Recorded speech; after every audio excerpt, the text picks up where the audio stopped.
Welcome to the Matt Money Show. I'm your host, Matt Cervoni, a CPA who likes to talk, and my goal is to provide clear steps to take control of your business and personal finance. If you have questions you'd like addressed on the show, please go to @TheMattMoneyShow on Instagram, leave a comment, or send a DM. Do we have any questions today? Oh, people got to ask questions. We had some good ones early on. Let's keep it going. Like literally anything you want to know about money, we'll start tackling it here. Today we're talking about net worth and how to calculate your net worth. And before I go into this, I want to just say everybody is worth more than they are on paper. But I will also say that I think skills is something that you should focus on as well when we're talking about like something you can't measure. A great American writer and businessman, Alvin Toffler, he had a great quote that I like, so I pulled it for the episode. He says, "The illiterate of the 21st century will not be those who cannot read or write, but those who cannot learn, unlearn, and relearn." And by the way, that was written far before the AI days, and now that we are in the age of artificial intelligence, I think all of us can probably relate to this in one facet or another.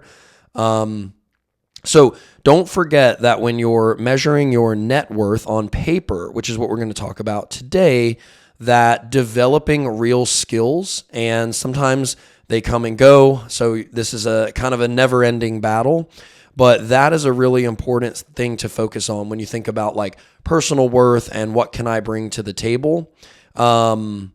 But of course, for today, we're going to be talking about more of an accounting net worth for an individual. So we're not focused on businesses, focus on you and your personal finance.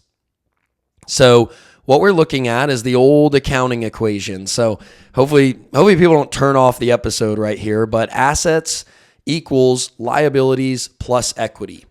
And what that can be translated to, if you do a little bit of quick algebra, and I'll save you the effort, is that assets minus liabilities equals equity. In other words, all of the things that I have that are worth something minus any debt that I need to pay on those things, or maybe just debt that I have in general, the difference between those two numbers is my equity or my net worth.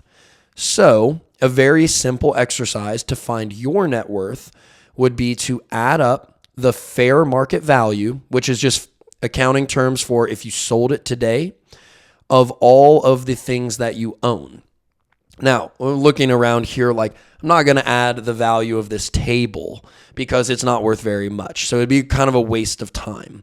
But I would add the value maybe of the home I'm sitting in, my car, my investment account, my 401k, and we're going to get just an accounting of all of those types of things. Now, don't go too crazy here. I really like to draw the line at like collectibles. I think if you have a collectible that's like very valuable, maybe we add this to our net worth. But for the most part, personal items aren't really going to contribute much to this number. So it's a waste of time. Focus mostly on like logging into your 401k, looking at your emergency fund, those types of assets. Now, we do have to look at the other side of the coin in order to get to net worth. So even if you're someone who has stayed out of debt your entire life, a lot of the assets that you might be looking at on your asset side, they would have some costs to sell them. So let's say you have a house and you don't have a mortgage on it. That very kudos to you, but there are still costs to sell a house. You'd have commissions to realtors. You might have some like title fees, closing costs. And so it's not that if your house is worth $300,000, your net worth is $300,000. You might need to reduce it by a reasonable estimate, just to make sure that you're being fair. That, like I said, if you liquidated everything today, this would be how much money in cash that you would have. So we do need to consider cost to sell items, but for those, we can mostly just do like a quick estimate. Maybe we are reasonable with it. For example, for me, if I'm looking at a house that I live in, I'm just going to do 6% because that's what's going to go to the realtors. I'm not going to get into the nitty gritty of every single closing cost that there might be. Now, we also do need to add in our liabilities. So this is debt. So if I have debt, I need to make sure that this is accounted for on my net worth calculation. So car payments, credit cards, if we do have a balance due on those, any sort of personal debt. And one thing I think is important to remember here too is if you have a business, the business cash could maybe be added to your asset side. But if your business has debt, unless you're in a C corporation with many, many owners and shareholders, this is really your debt too. So that needs to be factored into your own personal net worth. So once again, we're adding up all of the things we own that could be converted to cash. We're not selling them. We're just acting like we would. Then we're adding up all of our debts and our costs to actually sell these items. And that difference is going to be our net worth. Now, unfortunately, for many of you, this number may be negative. In the age of high student loans, you may have personal debt, a car payment, and a car payment's a bad one because your car might have been $35,000 when you bought it, and you got a loan for $30,000. But the moment you drove that thing off the lot, you lost $10,000 right there. So now your loan is actually more than what your car is worth, and so from there, you actually have created negative net worth for yourself. But hopefully, some of you are seeing that at least knowing this number is an encouraging thing because you can change it. So if your net worth is positive, but you'd like it to be higher, that's a good starting point for goal setting. If your net worth is negative, this is some motivation to pay off debt and become debt free. So that way, your net worth is only going up based on investments you make.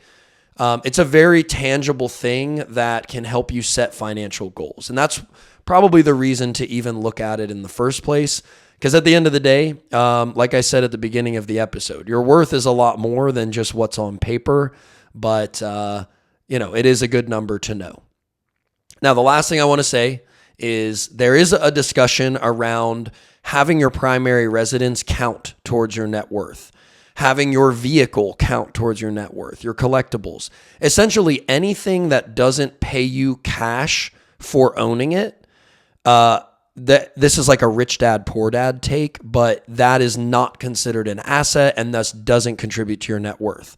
So for example, if I was someone who has $1 million house, but other than that, all I have is a 401k with $30,000 in it and a vehicle sitting in my driveway.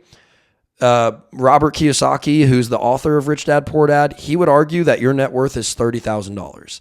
That's probably not the most reasonable take, but it is something important that might be worth thinking about is that, yeah, a primary residence is a valuable asset, but it doesn't give you any cash from a monthly or annual basis. And so that is kind of like an important consideration and discussion as well. I think this episode is a good baseline for like early retirement discussions. So, how much net worth would I need to retire? How early could I achieve those goals? And just on the Robert Kiyosaki note is, how much of my investments need to pay me money so that I can live without needing to work?